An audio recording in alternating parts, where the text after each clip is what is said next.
Good day, everyone! I am Christine, and welcome to our topic that will bring you into a magical world. So, fasten your seatbelt as we are going to explore our topic, the fairy tale. At the end of the discussion, students will be able to define fairy tale, explain the elements of fairy tale, identify the common themes and character traits found in fairy tale, and lastly, students would be able to create their own fairy tale story. So here are the subtopics to explore. First is the definition of fairy tale. Second, origin or historical background of fairy tale. Third, elements of fairy tale. And the fourth, types of fairy tale, followed by the purpose or benefits of fairy tale.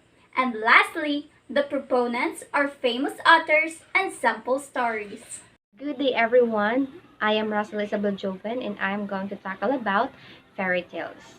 But before that, let me ask you this. Who among you have an idea about fairy tales? Alright, so no problem. So let me tell you about fairy tales. So what is fairy tales? Fairy tales is a story that intended for children that have a fantastic and wondrous characters such as elves, goblins, wizard, and evil, but not necessarily fairies. Term fairy tale seems refer to more to the fantastic and magical settings or magical influences within a story, rather than a presence of a character of a fairy in a story. Fairy tales are often traditional. Many were passed down to the to storyteller before being recorded in books. Fairy tales don't need to be written down just to be legitimate. Many tales that your parents or grandparents may have told you off the top of your heads are also fairy tale. Example, the story of Tooth Fairy, the Pot of Golds, the Boogeyman, and even Santa Claus. Fairy tales are told in almost every society and all over the globe. They have the ability to inspire generations from young to old alike, and yet fail to fit neatly into any one mode of storytelling. Here are the examples of books that determine the fairy tale stories: Cinderella and Other Girls Who Lost Their Slippers, Little Red Riding Hood and Other Girls Who Got Lost in the Woods, Beauty and the Beast and Other Tales of Love in Unexpected Places, Rapunzel and Other Fair Maidens in Very Tall Towers, Puss in Boots and Other Very Clever Cats, Bluebird and Other Mysterious Men with Even Stranger Facial Hair, Snow White and Other Examples of Jealousy Unrewarded.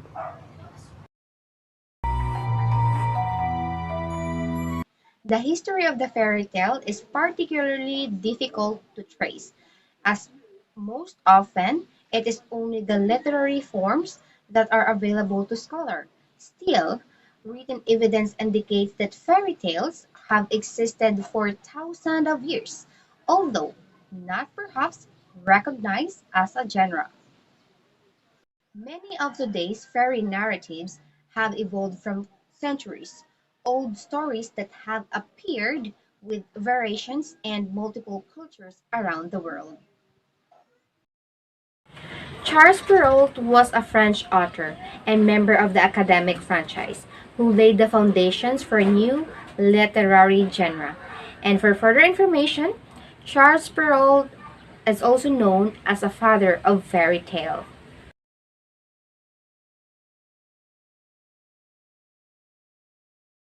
The Grimm brothers remain some of the best-known storytellers of folktales, popularizing Hansel and Gretel, Rapunzel, and Snow White.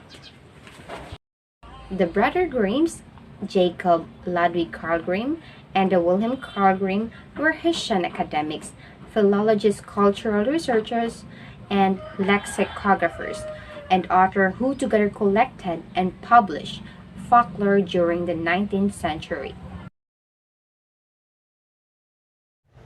The work of the Brothers Grimm influenced other collectors, both inspiring them to collect tales and leading them to similarly believe, in a spirit of romantic nationalism, that the fairy tales of a country were particularly representative of it.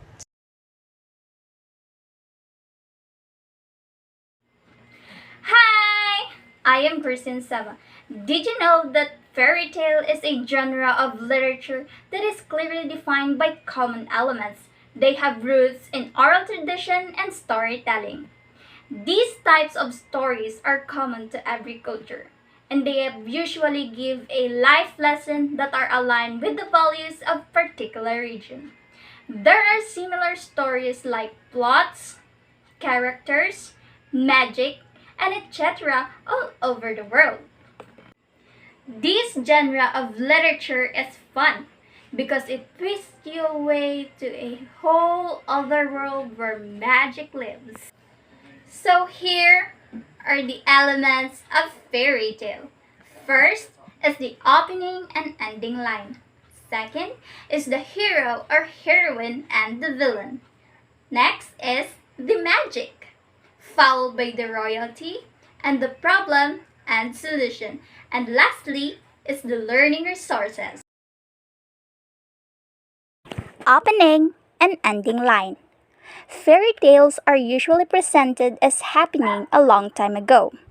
These common phrases connected with a fairy tale is once upon a time.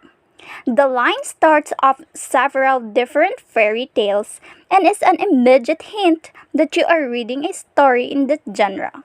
Likewise, many fairy tales end with the line, and they lived happily ever after. Hero or heroine and villain. Fairy tales have clearly defined heroes and heroines. These characters are often described as kind and good natured. They most often find themselves in unfair situations, such as Snow White, a sweet young girl who was envied by the queen. On that same note, fairy tales always have a villain. The villain is sometimes a witch or sorceress, and it could be a gnome or a monster. Magic. Fairy tales are notorious for including a magical or supernatural element. It is common to see talking animals who befriend the hero or heroine. Fairy tales with princesses often describe the princess singing and dancing with animals. Even every object can be alive. Royalty. Of course, fairy tales usually feature royal settings or characters. There is often a castle, queen, or king mentioned within the story. Sometimes the heroine is a missing princess, as in the case with Rapunzel and Sleeping Beauty. Many of the heroes in fairy tales end up living happily ever after with a kind and handsome prince that rescues them. Problem and solution. The plot of a fairy tale focuses on the problem that must be solved. The whole story revolves around that problem, and the happily ever after is derived from finding a solution to the problem. Like Cinderella's problem was that she wanted to go to the ball. Her fairy godmother provided a solution to the problem, and thus Cinderella met the prince. Universal lesson. Fairy tales provide lessons on some sort of universal truth. It's a world where goodness prevails. The story can be focused on coming of age, love, dreams, and hope. It shows that the kind hero or heroine can win in the face of adversity and a villain. Learning resources. Fairy tales are excellent resources for the classroom. Children are familiar with this type of genre. You could have students compare different versions of the story Cinderella. Since fairy tales have common elements, they are useful in teaching students how to write. There is a format that they follow, and understanding it helps students to arrange their thoughts and map out their own stories. Types of fairy tales. First is the folktales. Folktales is a traditional story shared by a culture, passed on from one generation through another. Although they were eventually written down their origins, dated back in many centuries, characters in folktales are usually simple stereotypes, such as the liar, the good son, or the evil stepmother. There is no magic in folktales. Good behavior is rewarded, and bad behavior does not go unpunished. Fables. Fables are cautionary and instructive stories that are concerning with plants, animals, forces of nature such as lightning and wind. All these elements in fables have human characteristics. It is common in fables for trees to walk, animals to join forces to overcome obstacles, and for the elements to knowingly force events occur. Fables are generally short. They can be filled with humor even as they teach. Purpose and benefits of fairy tale. First is fairy tale gives moral lesson.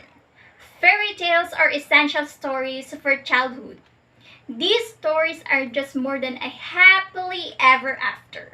They portray a real moral lessons through characters and virtues that are shown in the story.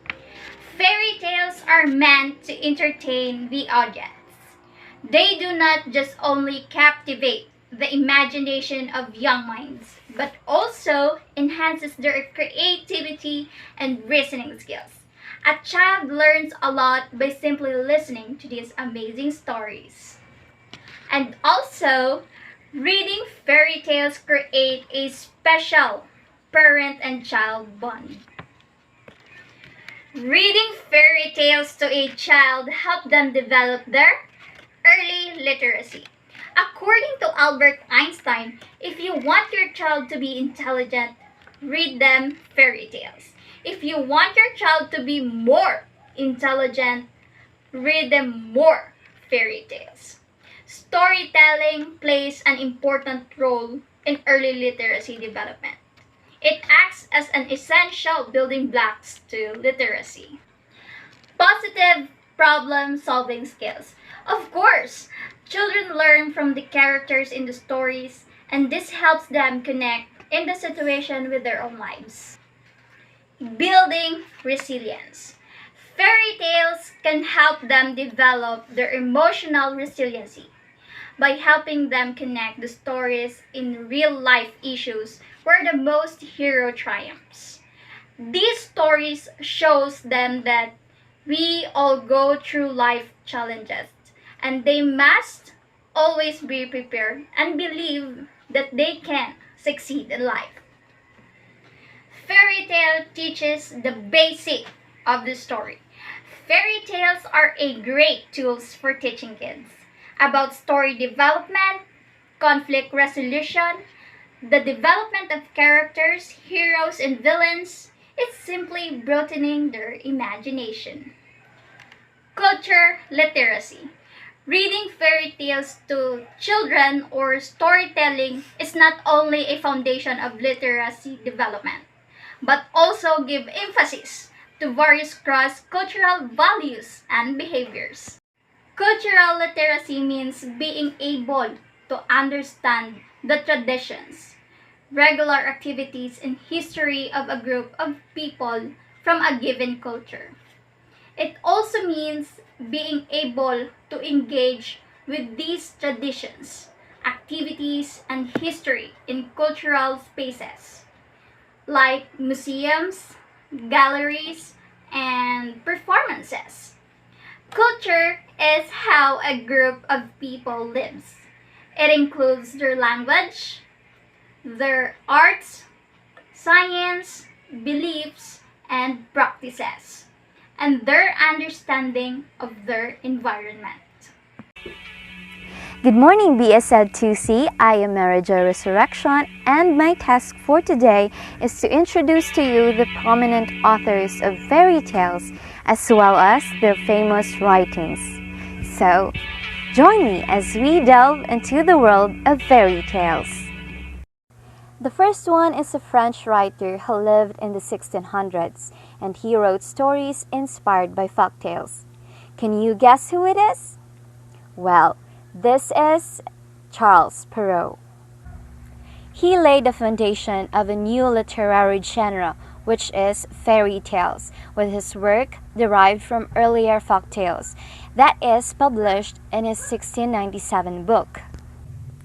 Charles Perrault is sometimes dubbed as the father of fairy tales, and his collection of Stories of Mother Goose was very influential. In fact, the Cinderella, the one with the fairy godmother and a pumpkin carriage, as well as that magic spell, Bibbidi Bobbidi Boo. I know you remember that. Well, that is the one that English speakers are most familiar with, and that is very different from other versions. Some stories he is best known for includes Little Red Riding Hood, Sleeping Beauty, and of course, the Cinderella. Once again, that was Charles Perrault. Let us go now to our next author. He is a Danish fairy tale writer that is active in 1800s. Everyone, this is Hans Christian Andersen.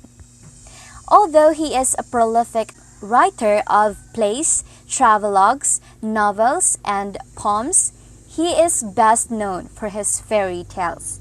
In fact, he has a collection of Avontir or fairy tales that contains many beloved and popular fairy tales that has since inspired many adaptations and retellings, and his name is synonymous with fairy tales.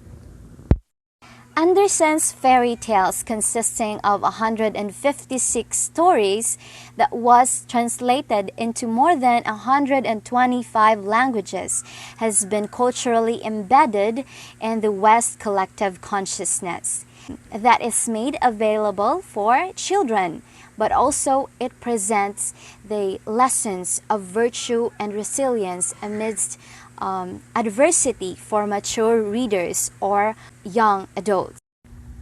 His famous tales include The Snow Queen, Thumbelina, and my favorite, The Little Mermaid. I know you are all familiar with Ariel, that mermaid who traded her voice into a feat just to be with her Prince Charming. Well, that is the story of Hans Christian Andersen. Let's proceed. The last but definitely saved for the best and worth mentioning is a famous French author influenced by Charles Perrault and other various Perrault writers. She is none other than Gabrielle Suzanne Bardot de Villeneuve. She published both fairy tales and novels, and her publications include a novella, Le Phoenix Conjugal, or The Conjugal Phoenix, and her two collections of fairy tales, this one and this one. Villeneuve is particularly noted for her 1740 original story of La Belle et la Bête, or the oldest known variant of the fairy tale story of Beauty and the Beast.